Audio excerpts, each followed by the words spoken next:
Hello दोस्तों, कैसे हैं आप सब लोग। होप कि आप सब लोग बहुत ही अच्छे होंगे।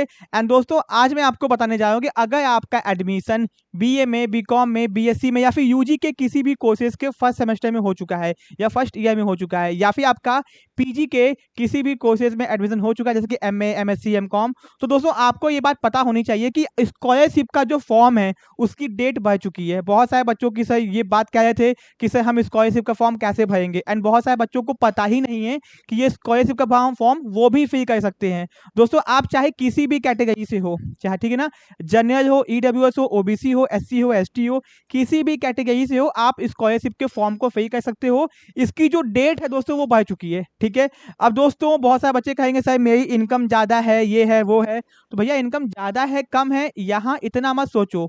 ठीक है ना, आप जाके अपना इनकम सर्टिफिकेट बनवाओ अपने फादर का। ठीक है ना, एक दिन के अंदर बन जाता है दोस्तों। एक दिन के अंदर जाओगे, बात करोगे, एक दिन के अंदर 400-500 रुपये लगेगा, मैक्सिमम 30 रुपये गवर्नमेंट की प्राइस है, बट आपको 400-500 रुपये देना पड़ सकता है आपके शहर के मुकाबले। ठीक है ना, यूपी में आप कहीं पे भी आते हो। ठीक है।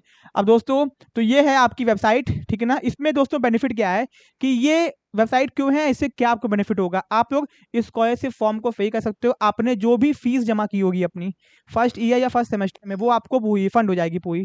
ठीक है ना, जितना आपने की है उतनी तो होगी होगी, किसी किसी को उससे ज़्यादा हो जाती है रिफंड। ठीक है ना। अब दोस्तों, इसका क्राइटेरिया क्या है, इसके लिए मुझे रिसर्च करनी पड़ेगी, बट हाँ, बहुत सारे बच्चों को फीस रिफंड होती भी है। दोस्तों, मैंने भी स्कॉलरशिप का फॉर्म भरा था बीकॉम में, एमकॉम में, तो एमकॉम में मुझे स्कॉलरशिप पैसा आया था। ठीक है।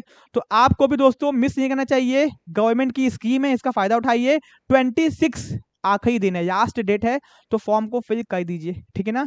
आपका इसमें आपको बहुत सारी डॉक्यूमेंट्स भी चाहिए, जैसे कि आपका क्लास 10th का रिजल्ट, क्लास 12th का, आपने जो फीस जमा की होगी उसका रिसिप्ट, जहां पे आपने एडमिशन करवाया उसका रिसिप्ट, इनकम सर्टिफिकेट, अगर आपकी कैटेगरी है तो भैया category certificate, SC, ST, OBC. ठीक है ना, ईडब्ल्यूएस का तो ईडब्ल्यूएस का सर्टिफिकेट, इनकम। एंड दोस्तों आपका, ठीक है, आधार कार्ड से आपका नंबर लिंक होना चाहिए, और मोस्ट इंपॉर्टेंट आपका बैंक अकाउंट होना चाहिए आपके नाम पे। अगर आपका बैंक अकाउंट नहीं है तो फॉर्म फिल कर ही नहीं पाओगे। ठीक है ना। एंड दोस्तों, आपके बैंक अकाउंट से आपका आधार लिंक होना चाहिए। बेनिफिट क्या है, आपकी जितनी भी आपने फीस जमा की है, चाहे आप जनरल कैटेगरी के क्यों ना हो, फीस आपको रिफंड हो जाएगी। मैं आपको इसलिए बता रहा हूँ कि बहुत सारे बच्चों को पता ही नहीं है कि भैया ये फॉर्म आप लोग फिल कर सकते हो। ठीक है।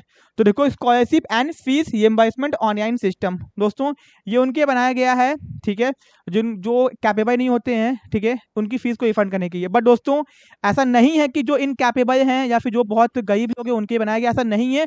बहुत सारे बच्चे जो लोग नॉर्मल हैं, जिनकी फैमिली नॉर्मल है, वो भी फॉर्म को फिल करते हैं, उनका भी पैसा रिफंड होता है। ठीक है। तो ये मत सोचना कि भैया हम लोग पास पैसा बहुत है, अपने को भरने की जरूरत नहीं है, ऐसा बिल्कुल नहीं है। आप भर सकते हो, आपका भी पैसा स्कॉलरशिप आएगा आपको। ठीक है। अपने कॉलेज में जाके बात कर लीजिए, टाइम है 26 तक। ठीक है, क्या पता डेट और भी बढ़ जाए। ठीक है। ध्यान रखना, इसके डॉक्यूमेंट्स बहुत सारे होते हैं, आपको डॉक्यूमेंट्स चाहिए। ठीक है ना, इनकम सर्टिफिकेट होना चाहिए आपके पास में, बैंक अकाउंट आपका होना चाहिए, आधार नंबर आपके पास में होना चाहिए। ठीक है ना, और बाकी इन्फॉर्मेशन तो आपके पास में होगी, और आपका कास्ट सर्टिफिकेट भी होना चाहिए। ठीक है, और आपने कॉलेज के अंदर जो फीस जमा की है उसकी रिसिप्ट, और किस दिन फीस जमा की है ये भी आपको पता होना चाहिए। ठीक है। अगर आपको दिक्कत होगी सर फॉर्म को कैसे फिल करना है, तो वो भी आपको बता दिया जाएगा। ठीक है। तो जाइए, वेट मत कीजिए दोस्तों, सरकार की स्कीम है तो इसका फायदा उठाइए, एंड उठाना भी चाहिए। ठीक है। तो ऐसे ही वीडियोस के लिए चैनल को सब्सक्राइब करिए। मिलते हैं हम लोग अपने नेक्स्ट पार्ट में। Thank you so much.